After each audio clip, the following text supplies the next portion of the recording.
Hello बच्चों। आज का क्वेश्चन है question number 10 chapter 5 11 NCERT physics.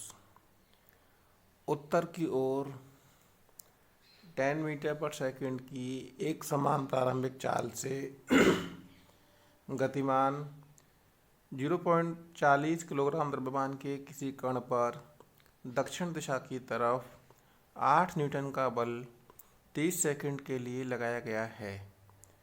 जिस क्षण यह बल लगाया गया है उस समय को आपको t=0 मानना है तथा उस समय कण की स्थिति को x=0 मानकर चलना है। तब हमें t=-5 सेकंड पर, 25 सेकंड पर और 100 सेकंड पर कण की स्थिति ज्ञात करनी है। इसके सॉल्यूशन में हम सबसे पहले यहाँ ध्यान देते हैं कि जो हमारा बल है वह दक्षिण दिशा की तरफ लगाया गया है, इसलिए हम दक्षिण दिशा को धनात्मक दिशा मानेंगे। उत्तर दिशा को या धनात्मक या दक्षिण दिशा को किसी को भी हम एक धनात्मक दिशा मान सकते हैं। हमारा बल 8 न्यूटन का दक्षिण दिशा में लगाया गया है, इसलिए हम दक्षिण दिशा को ही धनात्मक दिशा मानकर चल रहे हैं।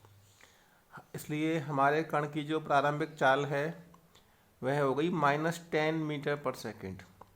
माइनस इसलिए हो गई क्योंकि जो हमारा कण है वह उत्तर की ओर गति कर रहा है और हमने दक्षिण को धनात्मक माना है, इसलिए उत्तर हो गई माइनस में। इसलिए हमारे कण की चाल हो गई -10 मीटर पर सेकंड। m की वैल्यू 0.4 किलोग्राम गिवन है। समय हमारा 30 सेकंड है। ध्यान रखना है हमको, हमारा बल 30 सेकंड तक के लिए ही कार्य कर रहा है। बल हमारा 8 न्यूटन का है दक्षिण दिशा में, इसलिए फॉर्मूला लगा सकते हैं F=ma। A हो गया F/m। तो यहाँ से हम F की वैल्यू और m की वैल्यू पुट करेंगे तो A की वैल्यू निकल के आएगी 20 मीटर पर सेकंड स्क्वायर।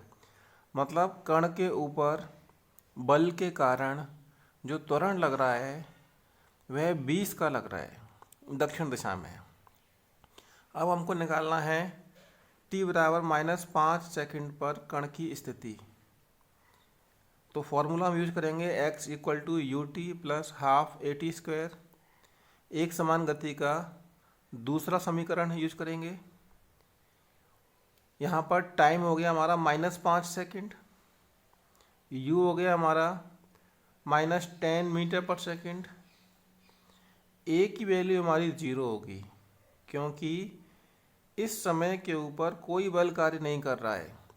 हमारा जो बल है वह 0 से 30 सेकंड के बीच में लग रहा है और ये जो -5 सेकंड है वह इसके बीच में नहीं आता, इसलिए इस समय के ऊपर हमारा जो बल है वह 0 होगा, इसलिए त्वरण भी 0 होगा, इसलिए a की वैल्यू हो गई 0। तो ये पूरी टर्म 0 हो गई। इन दोनों का मल्टीप्लाई करेंगे तो आएगा 50, इसलिए x हो गया 50 मीटर।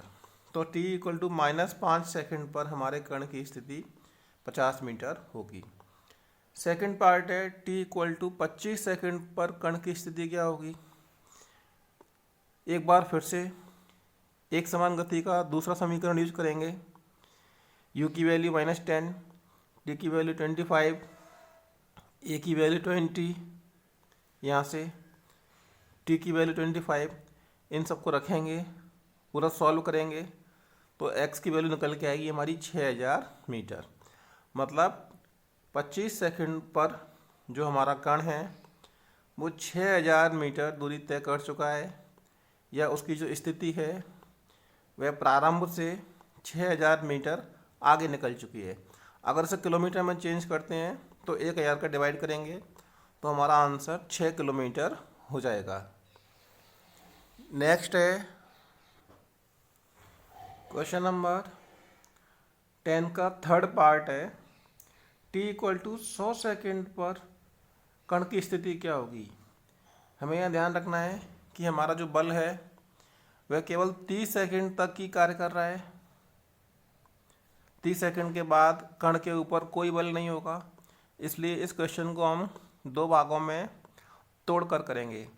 पहले हम ये निकालेंगे कि कण 30 सेकंड में कितनी दूरी तय करता है, और फिर अगले भाग में हम ये निकालेंगे कि हमारा कण अगले 70 सेकंड में कितनी दूरी तय करता है। फिर दोनों को जोड़ देंगे तो हमारा पूरा 100 सेकंड में कण की स्थिति निकल जाएगी।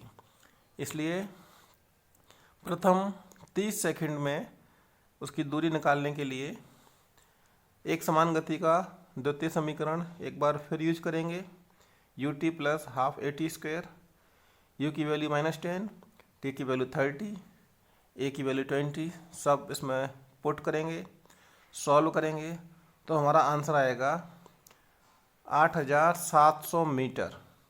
मतलब कण ने पहले 30 सेकंड में इतनी दूरी तय कर ली, उसकी स्थिति ये हो गई।